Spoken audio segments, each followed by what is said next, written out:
Ini sepak bola penting, karena sepak bola adalah harga diri bangsa dan rakyat Indonesia, ya kan? Tekad saya, Indonesia harus masuk Piala Dunia. Saya jujurnya tidak terlalu bangga dan tidak euforia dengan kemenangan-kemenangan PSSI, karena yang main bukan akamsi, ya, anak kampung sendiri. Membangun kita memang yang kuat, banyak keturunan Indonesia, diaspora Indonesia di mana-mana, ternyata banyak sekali dan mereka potensial sekali, pemain-pemain yang sangat baik. Jadi kita optimis. Kita harus mempunyai target untuk perbaikan prestasi timnas, itu yang utama. Cara-caranya pun terhormat. Erick Thohir ungkap rahasia di balik kebijakan ini untuk timnas Indonesia. Bikin kamu tercengang. Politisi ini minta maaf setelah menghujat timnas Indonesia. Apa yang terjadi? Laga timnas U20 Indonesia dipindah ke Stadion Madia. Apa sebabnya dan apa dampaknya? Sebelumnya, jangan lupa subscribe channel ini supaya tidak ketinggalan berita timnas Indonesia.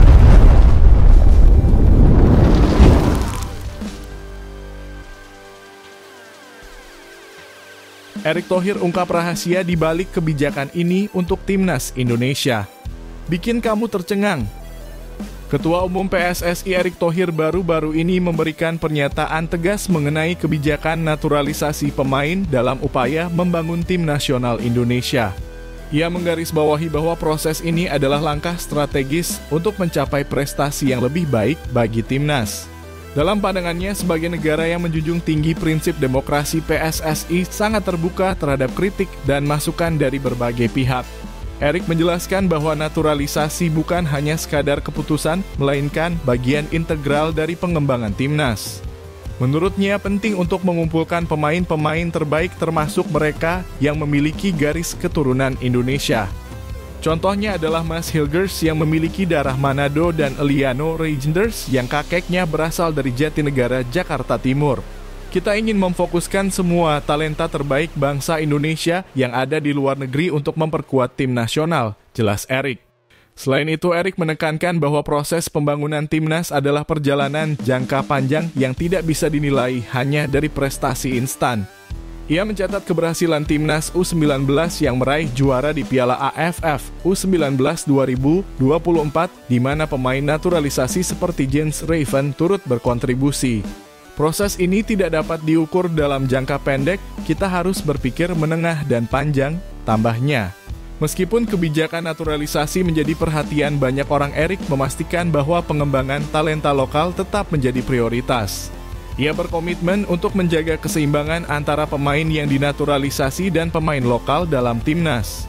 Isu naturalisasi menjadi semakin panas setelah pernyataan kontroversial dari anggota Komisi 5 DPR RI dari fraksi Gerindra Nuroji. Dalam rapat kerja pada 17 September 2024, Nuroji menyampaikan ketidakbanggaannya terhadap pencapaian timnas yang diisi banyak pemain naturalisasi dan mempertanyakan batas waktu proses tersebut.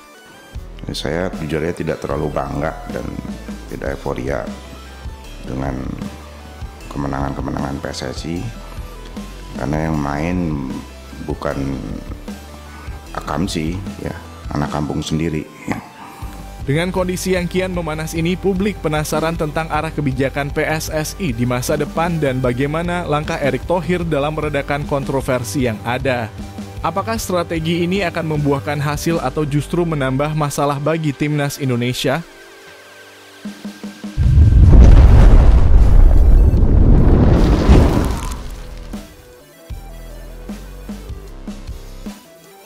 Politisi ini minta maaf setelah menghujat timnas Indonesia. Apa yang terjadi?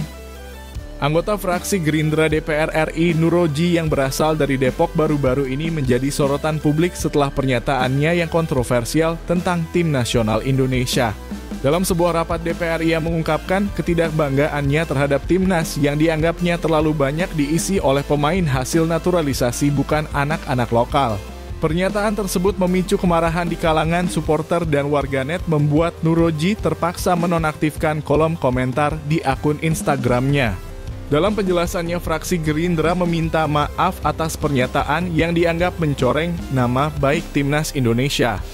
Mereka mengonfirmasi bahwa Nuroji tidak bermaksud mendiskreditkan pihak manapun dan menekankan bahwa program naturalisasi memiliki dampak positif untuk perkembangan sepak bola di tanah air. Mereka berharap agar publik dapat memaafkan pernyataan tersebut.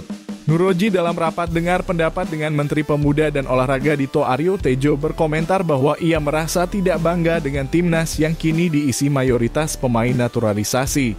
Ia menegaskan pentingnya memperbanyak pemain lokal agar timnas bisa diperkuat oleh talenta asli Indonesia.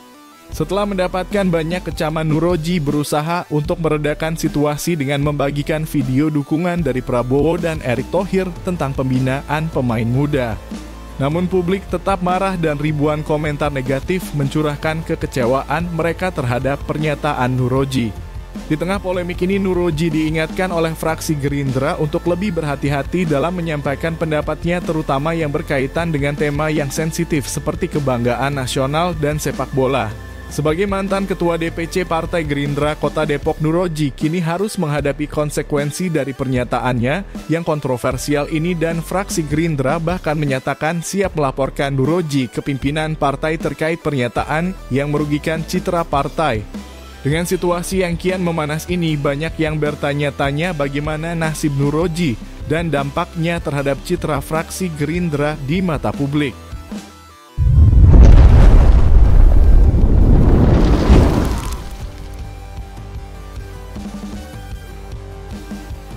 Laga Timnas U20 Indonesia dipindah ke Stadion Madia.